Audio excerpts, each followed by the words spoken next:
so much to talk about here. But what I'd like to start with, maybe, is what questions do you have? So that way I can focus. Okay? What questions do you have when you read this passage or hear this passage? What strikes you about Epiphany? What strikes you about the feast day? What strikes you about gold, frankincense, and myrrh, the Magi? What strikes you? Anything? Any thoughts? Questions?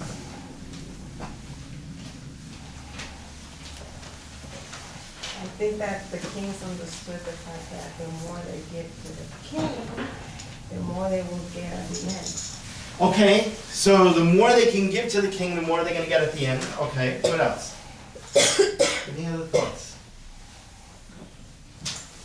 Well, Joe, I used to think it was wonderful reading, but since doing Bible study and hearing that it was like all kind of put in there, the symbolism and everything else, it's different now. I mean, it's different. It's not the same old, like this, all this happened. They were terrific. I mean, the community of Matthew who did it was great, who put the kings in there and the symbolism of the gold, the frankincense, the myrrh, coming from another culture, another religion.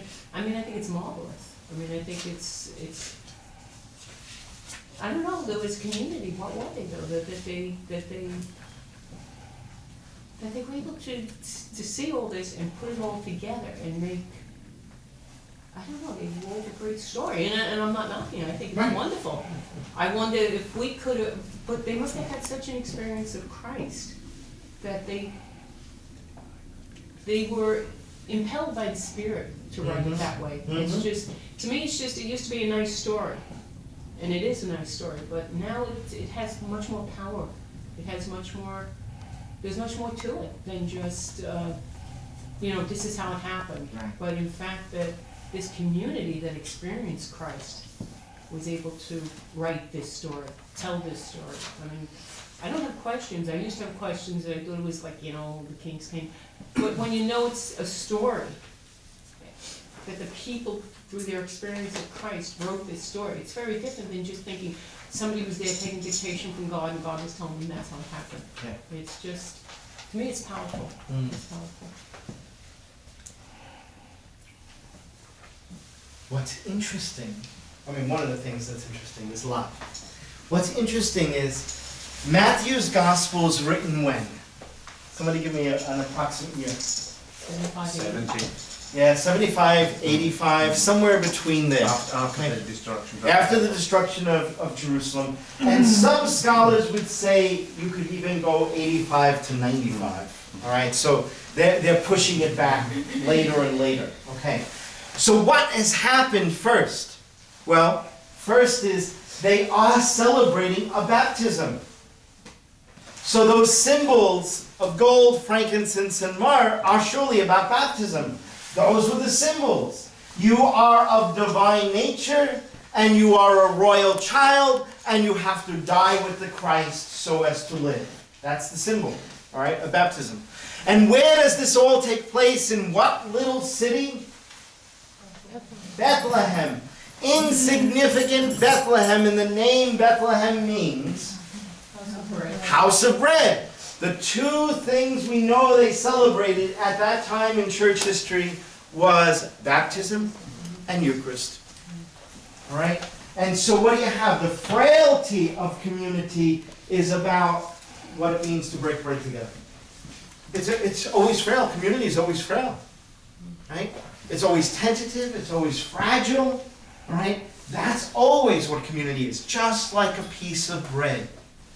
Throw some water on a piece of bread and you get mush, right? It goes back to what it was, okay, almost, all right? And so here you have something very, very important that this early community was already saying, all right? So this early community was celebrating a baptism and a Eucharist long before they wrote this down. So they write down the stories they know, all right? All right, and what do you get then? Well, who is welcome to this house of bread? Foreigners, as well as Jewish believers. Right? Do you see that? What a powerful image. Church full of people. Church for all people. Everybody is welcome, and everybody's welcomed at the table. All right? There's no one exempt. All right? So that's an early Christian understanding of Eucharist. All right? And then, of course, it gets all crazy, especially by the 400s. But it's important to look at that because that's the experience they had of Jesus. That's the experience the primary community had of Jesus. Jesus ate and drank with sinners. How many times does it say that? Right? When you read the Bible, how many times? Jesus ate and drank with sinners. Jesus ate with the outcast. Jesus touched lepers. Jesus allowed the woman with the blood flow to touch him. Right? All of the things that were not allowed, Jesus allowed. All the things that said he would have been a ritually impure Jew, he allows to happen, and he goes out of his way very often to make it happen. And so that's the celebration of this community. It's an early community recognizing the divine presence in their world. And what symbols do they use? Then they say it is like light coming into the world. All right? And they go back, and the only scriptures they have, they still didn't have a New Testament, because there's no New Testament. They're writing a New Testament around 85. Okay? They're writing a New Testament. There's no New Testament. So what do? They go back to Isaiah.